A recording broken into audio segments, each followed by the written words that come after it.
Hello everyone, I'm Paul and this is problem 3286. Find a safe walk through a grid. This is a medium problem and next I will show you my thought process and efficient solution. We are given a binary matrix grid and an integer health. So let's say that we are given this input. Down here is the visual representation of the grid. We start on the upper left corner and we want to reach the bottom right corner. We can move either up, down, left or right, so we can move in all directions. And whenever we step into one, we subtract 1 from the corresponding health. These cells are considered unsafe. We have to return true if we can reach the final cell with a health value of 1 or more, or false otherwise. So for this example, we start here. The current cost is 1, so the health decreases by 1, it's now 4. And we can go either down or right. So let's say that we decide to go right. Next we are here, the cost is 1, so we decrease the health by 1, this is 3. Then let's say that we decide to go down, the cost is 0, the health stays at 3. Then we go down again, the new cost is 1, the new health is 2. Then we can go right, the new health is 1. And now this is the destination. Given that we can reach the destination with a health greater than 0, we can return true in this case. Now I think that the most tricky part here is that we can move in all 4 directions. So if we're given something like this, for example, we can take this path and the accumulated cost in this case is 0. As you can see, when we are here, we are going up. So how can we take the best possible path? The goal is to preserve the maximum possible amount of health, which means that we care about taking the smallest possible cost. So how can we find the smallest cost from the source to the destination in a weighted graph with non-negative integers? Well, we can use Dijkstra. Remember that in Dijkstra we use an array for distances, which in this case would be a 2D array. And in the last cell, we will have the shortest path from the source to the destination, meaning the shortest cost in this case. That would be 4. So here we will have a 4. And given that 4 is strictly smaller than the health that we are given, the result in this case would be true. Now this is fine, it will work, but there's one more observation to make. The possible weights are either 0 or 1. This is a binary matrix, which means that we can use something called 0-1 BFS, which is very similar to Dijkstra but slightly more efficient. So let's see how this works. Instead of using Dijkstra's heap, we will have a queue. Remember that in queues we pop leftmost elements first. So we start with the tuple for the source. Every time we have 3 values. The first one is the corresponding weight. Here we have a 1, so the weight is 1. And then we have the coordinates I, j. We start from row 0, column 0. And we can say while we have something in the queue, we pop the leftmost element. So we pop this, which means that we are standing here. We also have a 2D array for distances, very similar to Dijkstra, and we will say that the distance from the source to the source is initially the value that we have here. The cost is 1, so here we put a 1. Now, we can move either right or down. We can't go left or up because these are out of bounds.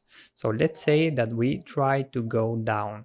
If we go down, the new accumulated cost is given by the new cost 1 plus the accumulated cost at this point, which is here. 1 plus 1 is equal to 2. Even that 2 is smaller than this number, we can replace this with 2. And given that we can actually move to this cell, we need to add the corresponding tuple with the new weight, 2, and the coordinates. This is row 1, column 0. So as you can see, this is very similar to Dijkstra, but we are using a queue instead of a heap. The trick is that whenever we find a cost that's 1, we add the corresponding tuple to the end of the queue. And whenever we find a cost that's 0, we add the corresponding tuple to the start of the queue. And remember that in queues we always pop the leftmost element. So by doing this, we are popping tuples corresponding to the smallest costs first. And there's no need to use a heap. That's why this approach is more efficient than Dijkstra. Now we are still here and we can move right. If we do this, the new cost is 1 plus 1, meaning 2, and 2 is smaller than positive infinity, so we can replace this with 2 and add a tuple with the new cost 2 and the coordinates for this neighbor, which are 0 and 1. Now we can pop the next element in the queue, meaning the leftmost element. So we pop this tuple and we are standing at the coordinates 1, 0, meaning here. If we decide to go down, we have a 1. The accumulated cost at this point is 2. 2 plus the new cost 1, this is 3. And 3 happens to be smaller than positive infinity, so we can actually go here. We replace this with 3, and now we need to add a tuple to the right side, because this is a 1. Here we add a tuple with the new cost 3 and the coordinates. This is 2 and 0. Now we could go up technically. In this scenario, the new cost would be 2 plus 1, meaning 3.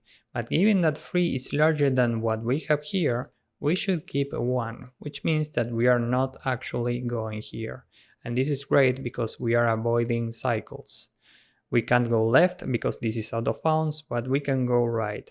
Here we have a 0, so the accumulated cost at this point would be the current number 2 plus 0. This is equal to 2. 2 is more than infinity, so we replace this with 2.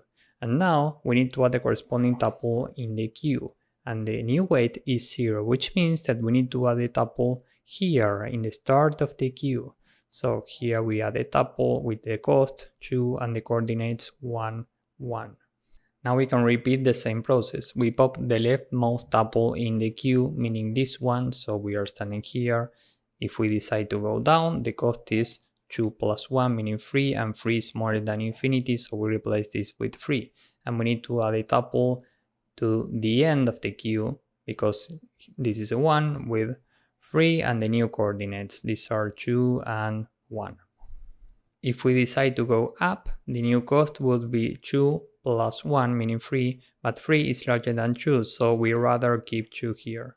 If we decide to go right, the new cost is 2 plus 1, meaning 3, and 3 is more than infinity, so we replace this with 3, and given that this is a 1, we need to go to the end of the queue and add a tuple with 3 and the coordinates 1 and 2. Now we can pop the next tuple in the queue, meaning this one. So we are standing at the coordinates 0, 1, meaning here.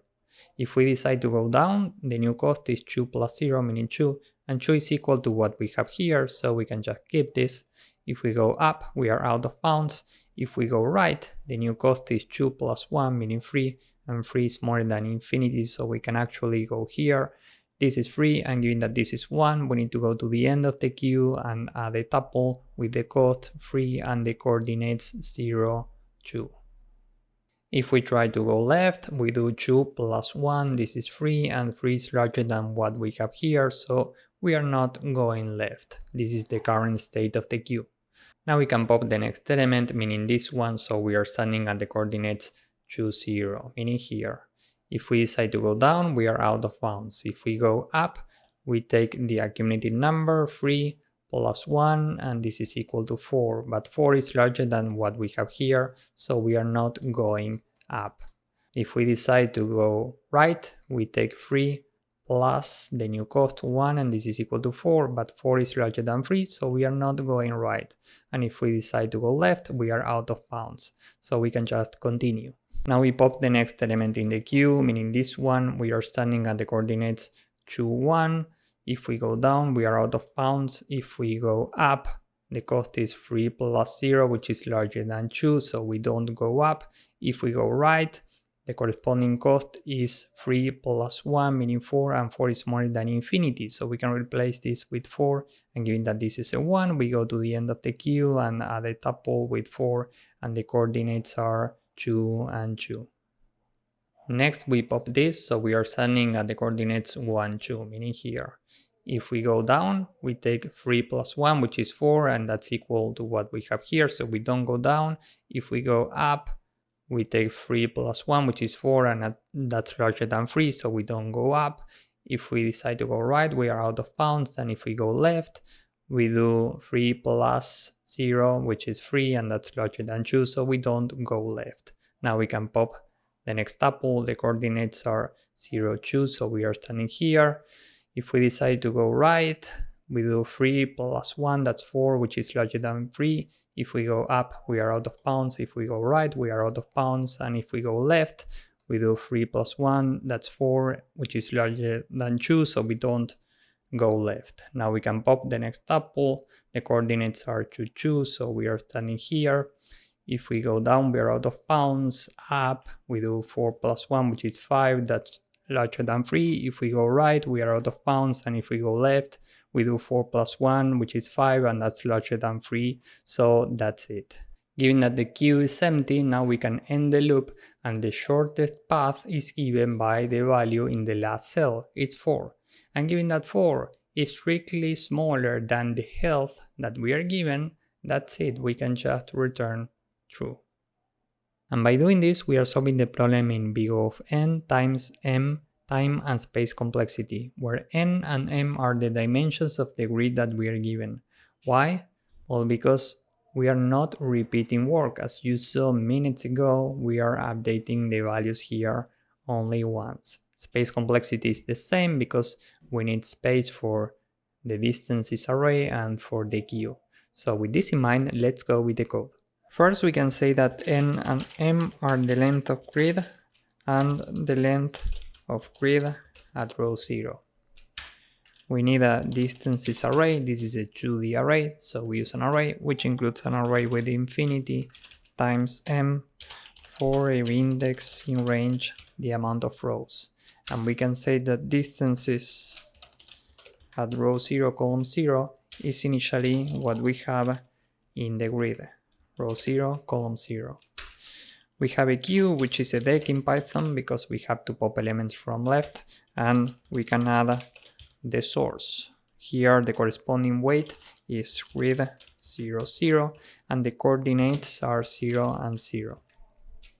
Now we can say while we have something in the queue, we pop the leftmost element. That's what we do with queues. Every time this will give us a cost and coordinates I and j. Now we can say that for new I and new j in every neighbor, so for down we do I plus 1j, for up we do I minus 1j, for right I j plus 1, and for left I j minus 1.